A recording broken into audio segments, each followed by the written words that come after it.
दोस्तों किसी भी फ्रूटिंग प्लांट की वैल्यू हमें तभी पता चलती है जब हम किसी फ्रूट को मार्केट में खरीदते हैं और उसमें हमारे जहन में ये बात घूमने लगती है कि काश हमारे पास भी इसका एक प्लांट होता तो हमें खरीदने की जो ज़रूरत है वो नहीं होती। परंतु ये बात हमारे दिमाग में कुछ ही टाइम के लिए रहती है और फिर हम इसे भुला देते हैं। दोस्तों अगर हम अपने आसपास फलदार पेड़ पौधे को लगाते हैं तो इनसे हमें कई सारे जो बेनिफिट्स हैं वो मिलते हैं।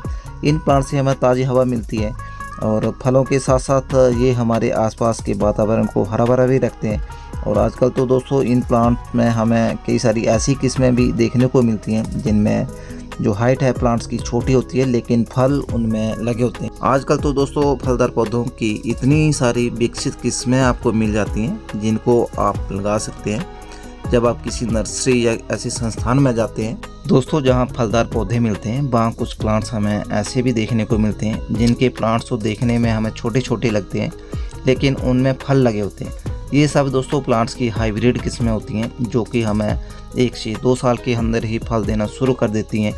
इनमें हालांकि कुछ किस्में तो ऐसी भी दोस्तों आ गई हैं जो कि साल के 12 महीने फल देती हैं, तो जिन्हें भी लगाया जा सकता है।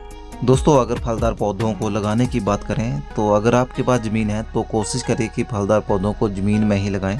अगर आपके पास ज़मीन नहीं है, आप फिर भी फलदार पौधों को लगाना चाहते हैं, तब आपको किसी बड़े से बड़े पोट या कंटेनर का इस्तेमाल करना होगा।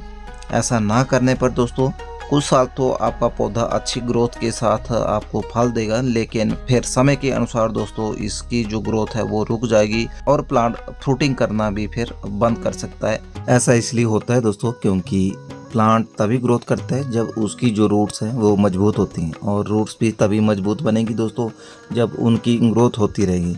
अगर हम छोटे से प्लांटर या पॉट में जो प्लांट है उसको लगाएंगे तो कुछ टाइम तो रूट्स उसके बढ़ेंगी, लेकिन जब प्लांट में रूट्स को आगे बढ़ने की जगह नहीं मिलेगी तो वो आपस में ही उलझ कर रह जाएगा।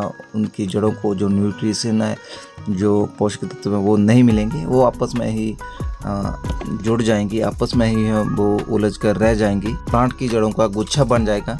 ऐसे होने से किसी भी प्लांट्स की जो ग्रोथ है उसका रुक जाना दोस्तों स्वाभाविक है। फिर आप चाहें उसमें कितने भी खाद डालें, कुछ भी कर लो, जब तक प्लांट्स की दोस्तों जड़ों को न्यूट्रिशन सही ढंग से नहीं मिलेगा वो ग्रोथ बिल्कुल नहीं करेगा। दूसरी तरफ दोस्तों अगर प्लांट ज़मीन में लगाते हैं तो ज़मीन में प्लांट की ग्रोथ प्लांटर की तुलना में दोस्तों दुगनी रफ्तार से बढ़ती है। उसमें फलों की तादाद भी बढ़ जाती है। उनमें दोस्तों रूट बाउंड की जो समस्या है वो भी नहीं रहती है।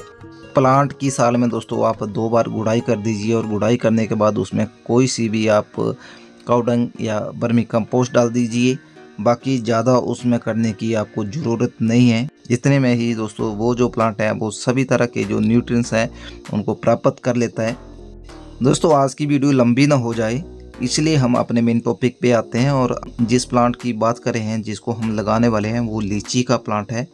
लीची के प्लांट को हम आज ज़मीन में लगाएंगे। कैसे हमने इस प्लांट को लगाया इसकी जानकारी आज की वीडियो में है, तो एक बार इस वीडियो को आप पूरा देखना। और अगर आप पहली बार चैनल पर आए हैं तो चैनल को सब्सक्राइब करके बेल नोटिफिकेशन को दोस्तों ऑल पे रखना, ताकि आगे आने वाली हमारी नई वीडियो की जो नोटिफिकेशन है वो तुरंत आप लोगों को मिल जाए। नमस्कार दोस्तों, मैं कुलदीप बहुत बहुत स्वागत करता हूं आप सभी दोस्तों का आपके अपने इस यूट्यूब चैनल में। देखिए दोस्तों ये लीची का प्लांट आज हमने लगाया है, और इस प्लांट को कैसे लगाया है इसकी जानकारी इस वीडियो में आज हम देने वाले हैं। तो सबसे पहले तो दोस्तों प्लांट को लगाने के लिए हमने जगह का चयन किया। उस जगह पर जो भी दोस्तों एक्स्ट्रा चीज़ें थी, जो भी घास फूस था, उसको हमने वहाँ से निकालने के बाद दोस्तों हमने वहाँ पर एक गड्ढा किया। कुछ ही देर में वो गड्ढा दोस्तों बनकर तैयार हो गया। और सबसे पहले दोस्तों हमने गड्ढे में इंसेक्टिसाइड डाला ताकि हमारे प्लांट्स को किसी भी तरह का कोई बाहरी अटैक ना हो। तो सबसे पहले हम इस खड्डे में दोस्तों जो इंसेक्टिसाइड था वो डाले, और डालने के बाद दोस्तों फिर हमने आगे का जो काम था वो शुरू किया। जो इंसेक्टिसाइड है वो डाल दिया है, पाउडर फॉर्म में है, और इसको हमने डाल दिया। डालने के बाद दोस्तों अब हम काउडंग लेंगे सबसे पहले, और ये देखिए ये हम काउडंग को भी लेकर आए हैं। इसका उपयोग हम इस गड्ढे में करेंगे। सबसे पहले हम काउडंग को ही इसमें डालेंगे। तो अगर आपके पास वर्मी कंपोस्ट है तो आप वर्मी कंपोस्ट का भी इस्तेमाल कर सकते हैं। तो इस काउडंग में भी दोस्तों हम जो इंसेक्टिसाइड है वो डाल देंगे। देखिए ये इंसेक्टिसाइड हमने इसमें भी डाल दिया है, और अब हम ये जो कौडंग है दोस्तों, ये जो हमारे पास गोबर की खाद है, इसको हम इस खड्डे में डाल देंगे। और ये देखिए कम से कम हमने 3 किलो जो कौडंग है वो इसमें डाल दिया। और डालने के बाद दोस्तों अच्छी तरह से देखिए इसके ऊपर हमने अब मिट्टी डाल दी है। और मिट्टी डालने के बाद दोस्तों एक बार हम इस मिश्रण को, मिट्टी और ये जो हमने कौडंग डाला है, इसको अच्छी तरह से मिक्स कर लेते हैं। तो इस तरह से देखिए ये भी मिक्स हो चुका है। अब हम इसमें अपने प्लांट को दोस्तों रख देंगे। तो देखिए ये लीची का प्लांट है और सबसे पहले तो हम इस जो प्लांट है उसको इस पॉली बैग से बाहर निकालते हैं। तो थोड़ी सी मशक्क़त करने के बाद देखिए ये जो प्लांट है दोस्तों वो पॉली बैग से बाहर आ चुका है।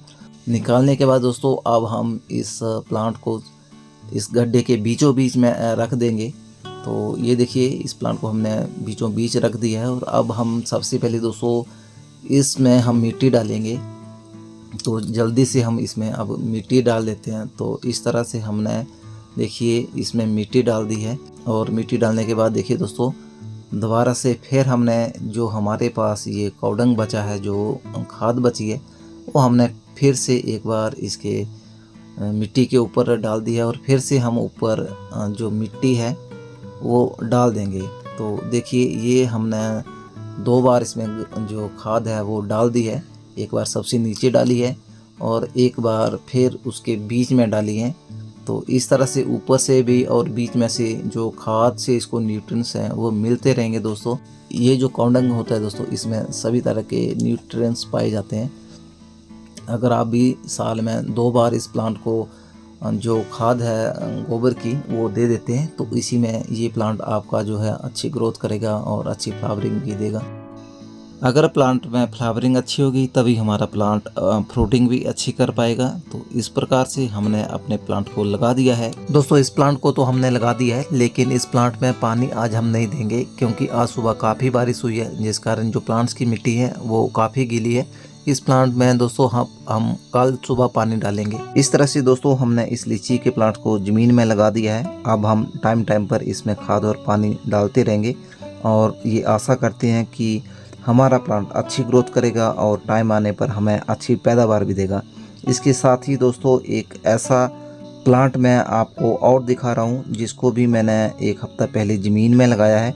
उस प्लांट की भी ग्रोथ कैसी हो रही है आइए देख लेते हैं। ये देखिए दोस्तों इस प्लांट की ग्रोथ कितनी अच्छी तरह से हो रही है। इसमें काफ़ी सारे नए नए जो सूट्स हैं वो आ गए हैं, जिनको देखकर लग रहा है कि ये प्लांट बहुत जल्दी बड़ा हो जाएगा और जल्दी ही फल देना भी शुरू कर देगा। ये स्टार फ्रूट का प्लांट है दोस्तों, जिसको हमारे यहाँ चमर के नाम से जाना जाता है। इस फल के टेस्ट की बात करें तो ये फल खाने में खट्टा मीठा रहता है और अगर नमक लगाकर इसको खाया जाए तब तो ये बहुत ही मज़ेदार लगता है। इसका मेरे पास दोस्तों एक और प्लांट है जो कि लगभग 7 से 8 साल का है और हमें फल भी दे रहा है। तो ये देखिए इस प्लांट में एक साथ हज़ारों की संख्या में दोस्तों जो फल हैं वो लगते हैं। आप देख भी सकते हैं पूरा का पूरा प्लांट जो है वो फलों से भरा पड़ा है। तो इस तरह से दोस्तों आप भी जो फलदार पौधे हैं वो लगाइए और उनके फलों का जो आनंद है खाने में लीजिए। तो कैसी लगी दोस्तों आज की ये वीडियो, एक कमेंट करके आप हमें ज़रूर बताएं, क्योंकि आपका एक कमेंट्स हमें आगे बढ़ने के लिए मोटिवेट करता है। तभी हम जो नए नए वीडियो हैं वो आप लोगों के लिए ला पाते हैं। तो आज की वीडियो में दोस्तों बस इतना ही। मिलते हैं एक नई वीडियो में नए प्लांट्स के साथ। तब तक के लिए दीजिए हमें आज्ञा। नमस्कार।